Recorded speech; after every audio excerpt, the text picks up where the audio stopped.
Most of the time when people make videos about urban prospecting, they're actually referring to the little pieces of gold that's in computers and cell phones, and there's a lot of gold to be had that way. It takes a lot of work, but there is an easier way of finding gold. And before I get to it, I must explain I have an odd knack of being able to detect ion fields and other energy fields by using a pendulum. This is something I've been doing for 25 years and helping people with their health, finding what they're high and low in, and finding things that they're allergic to. This pendulum here that I'm using is just a small crappie fishing bobber with a tassel cord on it. That's what I use when I'm indoors. When I'm out in the wind, I like this one. This is just a little kid's top. I drilled a hole in it, tied the tassel to it. This works out really good for me. And this you can see in my other videos that has allowed me to make some very interesting discoveries. And in my dowsing research video, I showed how I discovered that I can send out a tracking field and follow it with a pendulum, and it will go until it hits the matrix columns, which radiate up and down for any elements that are above or below it. And it's just like the screen on the matrix. It's pretty hard to decipher what actually all those columns of letters or symbols or numbers are. But using dowsing, you can actually learn to navigate through those matrix columns. And that is what has led to a bunch of discoveries. Now, to give a quick background here, the Earth's core is full of gold and all sorts of other metals and minerals. And that gold churns up and often goes into rocks that the Earth kicks up. Oftentimes very, very, couldn't have a high concentration of gold, but at the atom level. And in order to process rocks like this that have gold content in them, you would actually have to crush them down and put them into a crucible and melt the gold out, which is a lot of work. But there are easier ways, and in order to describe it, the Earth, most of the gold that people mine is actually out of quartz, because deep down in the Earth there are high pressure, high temperature, and water will get into that high pressure and temperature to where it will not boil. It'll get hot, so hot it can melt steel, but it will not boil because of the pressure. Now, minerals will accumulate in that water, and it will make like crystal candy. It will make quartz like crystal candy. But into this will be these streaks of iron, and it's where the quartz and the iron meet that gold often ends up in there. And this particular piece here, when you hold it in the sun, you can actually see gold glistening in there. And the quartz is actually fairly, it breaks real easy. And here what you have is when the gold is still in the mountains or wherever it is where the Earth has kicked it up, and the gold is in the strands with the iron, that's called primary gold, where it's still in the mountains. Now, chunks of this stuff break off and they tumble down the mountain, and they break out from the original place, and that's called alluvial gold, where it's still in the quartz, but it's not loose, hasn't been loosened up. Now, there is then alluvial gold, alluvial gold, which is where the gold breaks out of the quartz and is usually carried along by water. That's what people are usually prospecting when they're working with water, is alluvial gold.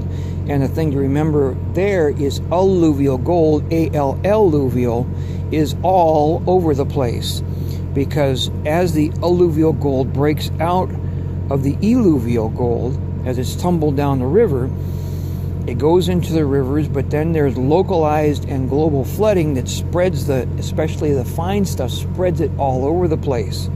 So it's everywhere, especially the fine stuff. And what happens is a lot of it ended up in ancient rivers, ancient lakes, ancient oceans, And these oceans then, as they churned, made sand dunes and kicked up the fine gold into the sand. And those deposits are still left behind. And this stone here, as you can see that it's rounded, and the reason it's rounded is as it broke off from the mountain, it ended up in a river and started tumbling down the river, chunks of it breaking out, chunks of the quartz breaking off, and they got tumbled into gravel. The alluvial gold broke off from a lot of the pieces, and they got spread all over the place. So what you ended up with is you have a lot of sand and gravel that has gold in it. Well, along come construction companies that just suck up sand and gravel. They mix it with tar and cement, and they pour it out on our city streets and highways, and they build buildings out of it. So there is literally, our streets are paved with gold. It's few and far between, but there is gold there. And a lot of the gravel, like this quartz gravel, when the road begins to wear over time, and through weather conditions and through traffic and sunlight deterioration, pieces of the gravel will come up, be kicked up onto the surface, and tires will grind it and break it open, and the gold that is in there will be released, sometimes some fairly large pieces.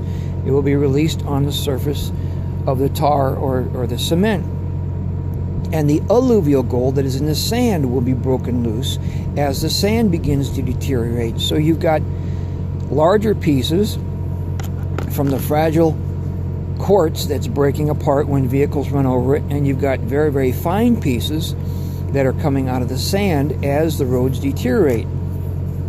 Well, then you end up with, as we have here in this parking lot, a good illustration. We've got gravel all over the place here, and as the water and rain come, the gold that has been released to the surface begins to work its way downhill. Well, most driveways and parking lots have these, a drain. And if you worked for the city and you were a sewer sucker and you could get down in there and suck that out, you would find that at the very bottom of that is a nice layer of very rich dirt down in there that has gold in it. A lot of that fine gold has washed down in there. But you and I can't go down there. It's not safe, and it's probably not legal. But what we can do is, as this gold washes down here over time, it will settle right before the grate. And I went along here and I scraped the sand off and the gravel off, because it's not in the sand and gravel. The gold actually went into the dirt that was below the sand and gravel. So I took a whisk broom and whisked it up, and I didn't have to go that deep. And basically, if your broom can't get it up, then the gold can't get down into that. If the broom can't get down in there, the gold can't get down in there. But here's a little bit left over on the corner here, and it's this stuff here that has a lot of the very, very fine gold in it. And these grates, whether they be in a parking lot, whether they be in a rest area, larger stores, Home Depot, Walmart, Costco, those big stores, I find a very high concentration of gold right around in the drain, and particularly right here, and also get down in here. The gold is in there.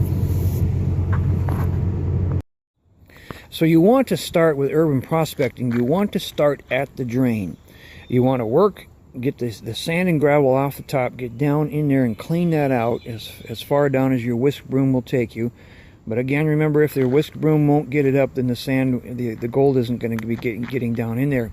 Also pay attention to cracks. Cement is seamed, and if the seam runs in the direction of the drain, forget it. The gold has been washed down and into the drain.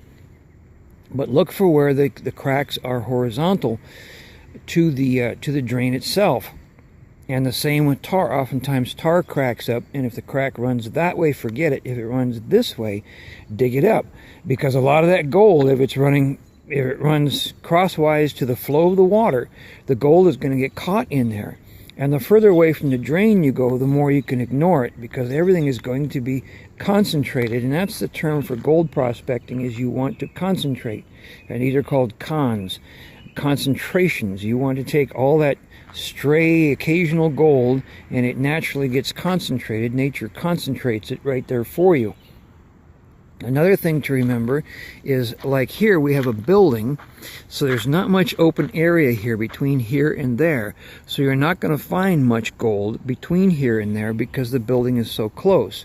The larger area you have, you're going to have more gold that's coming from there because it has more surface area for gold to be washed up. So that's another thing to consider. If you're next to a building or something, that side might not have much on it at all. And when you're dealing with curbs, watch the curbs, because as the gold is flowing down the curb, if there are seams, and most curbs, cement curbs, do have seams in them, the gold is going to fall into those seams, particularly right before it gets to the drain itself. And if you have a lot of gravel before the drain, scoop the gravel off, get down to the inch or two that's on the bottom, and that's where the gold is going to be. This is the pannings from that big drain that we were looking at. The gold actually is not showing up because it's actually glistening. You really can't see the actual particles themselves until the sun hits it just right. But they're in there. There are lots of them, microfines even. Shake that, maybe you can see that stuff sparkling in there. That's where it gets exciting, when you have stuff sparkling at you in your pan. Let's see some more here. Yep, definitely worth going after. Sure is a whole lot better hobby than sitting back and playing video games or watching TV all night long. Yeah, we got gold in the pan. Color in the pan, as they say. Here's a typical scenario. A Home Depot parking lot. The ground will be driven over by semis. It's actually better to do this out where the cars are, but then you'll notice there's the curb. And there's cracks along there. And right here, where the water pushes everything in, you see that we've got some deposits here. Let's check this out. Gold. Yep. What up here? Gold. Nope. Gold. Gold. It's right down here. Right along the edge. So person, you just take your broom and sweep it up, and be sure to go down as far as the dirt goes, because sometimes the tar is deeper right along the edge, so you kind of want to dig down as far as that will go. Oftentimes the gold is settled down deep in there. Let's see for gold here. Right along the edge. Yep. Okay. Well, we'll take that too. As a matter of fact, we'll just go right around this ring here. Take it right down to the tar. Oh, excuse me.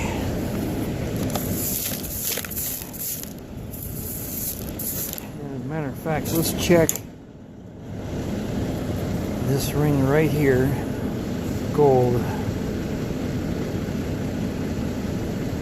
Right in there where the manhole cover meets the seam, that's filled. That also has gold deposits in it. So we will take that down.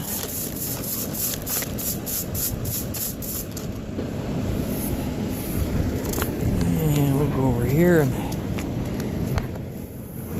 take this down. Oh, there's a nice deep spot. Those tend to be nice receivers for gold.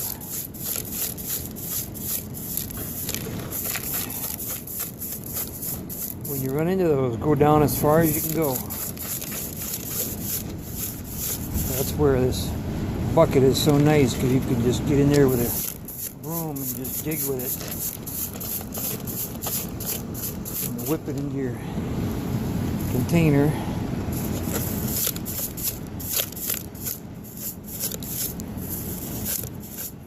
Okay, let's check, see how well we did. Gold. A little bit more right in there, but gold. A little bit more in here. We'll clean it up.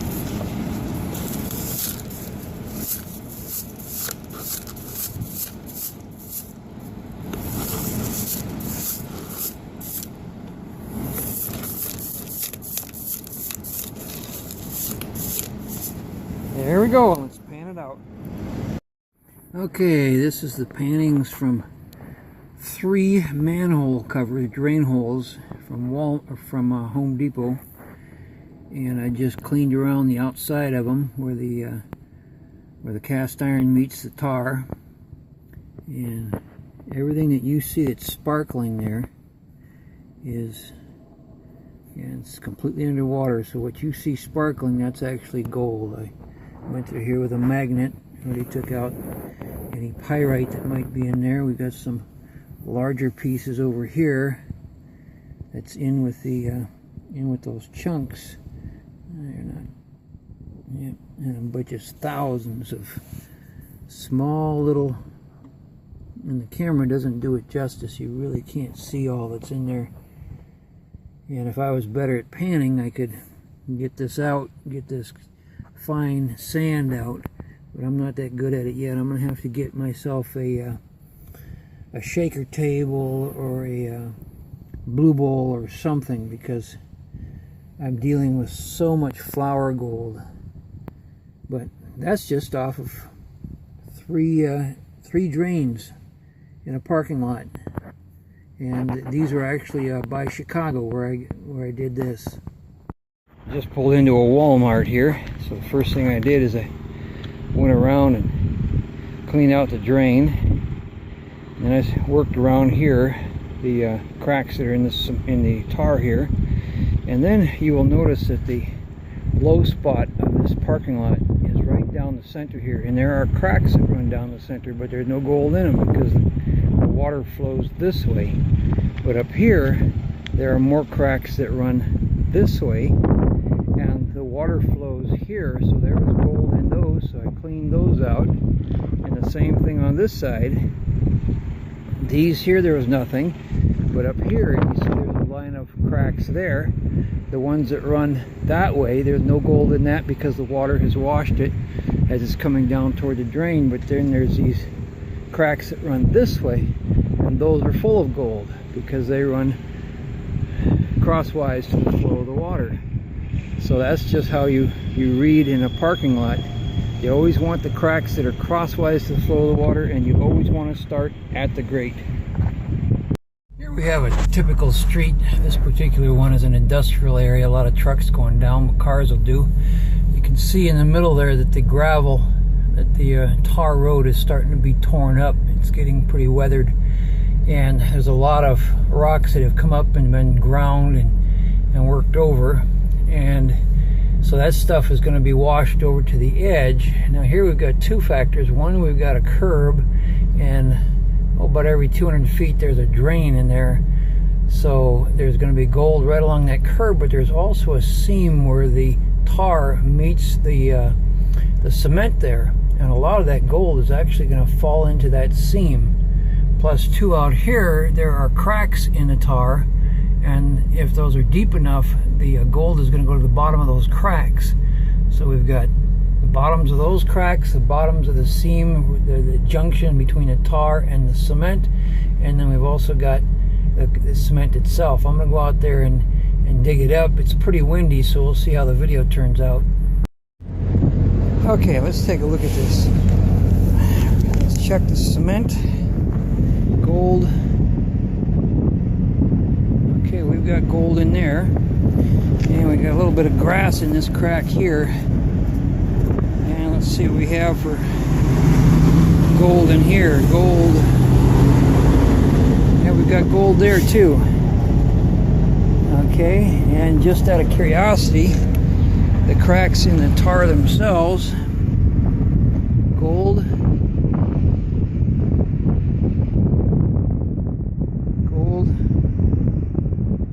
Not that much.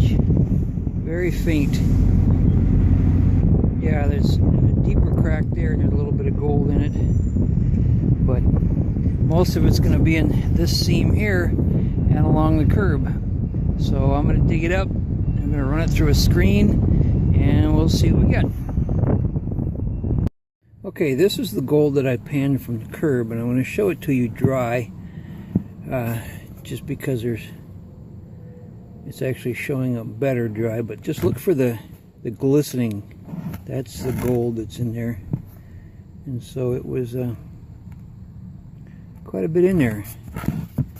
Not as much as I expected, but not disappointing. The thing that's odd though is these sparklies that you see there are microscopic, and they look bigger on camera here than they actually are. I mean, you're barely enough to see. You really can't see them until the light shines on them. But just off that curb, you can see we got gold. Here we have a large sloped parking lot. There are no drains in it. Now, the interesting thing is there are potholes, but vehicles have been driving through the potholes and forcing everything out. So there's not much gold in the potholes at all, except for where you get cracks so tight there that the wheels cannot force it out. Let's check this here. Gold. Nope. Gold. Yeah, this is where it's... But as you get to where the tires can hit it and get in there, then it's not in there. But the smaller cracks, it's there. And one of the things I found really interesting was to go onto the down water side of it. And I would think that the gold would be driven over it and pushed into here. We have gold. No. What I found, no gold here. What I found is the gold is right here. A line of it.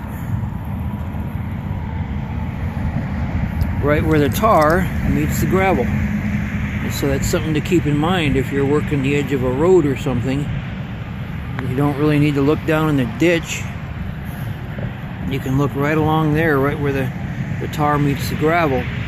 The exception is if they've put in the corrugated ripples, if they've ground the ripples in rumble strips, because when they grind the rumble strips in, they'll have a power rake broom come and whip the pieces off down into the ditch. So from the rumble strips you might find some in the ditch, but as far as normal washout, it'll be right where the tar meets the gravel.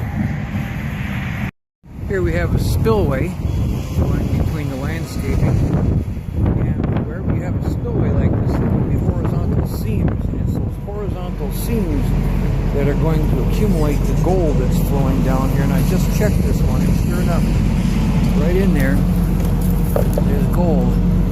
And the other thing that you want to do is, if you frequently clean these out, then you keep this open. So you keep a trap available for the gold that's going to be washing through here. Here's another long run of water. Comes down here, and we've got a nice deposit of black sands right there, because that's where gold likes to accumulate. And I checked this stuff up here, and I didn't get any gold until I got down to that black sand, and sure enough, there's gold right in there. I checked this other side over here, and there's very little in here at all. But on this side here, which is open to that long run of parking lot, That is full of gold in there. And on the left side of that gravel there, there's gold.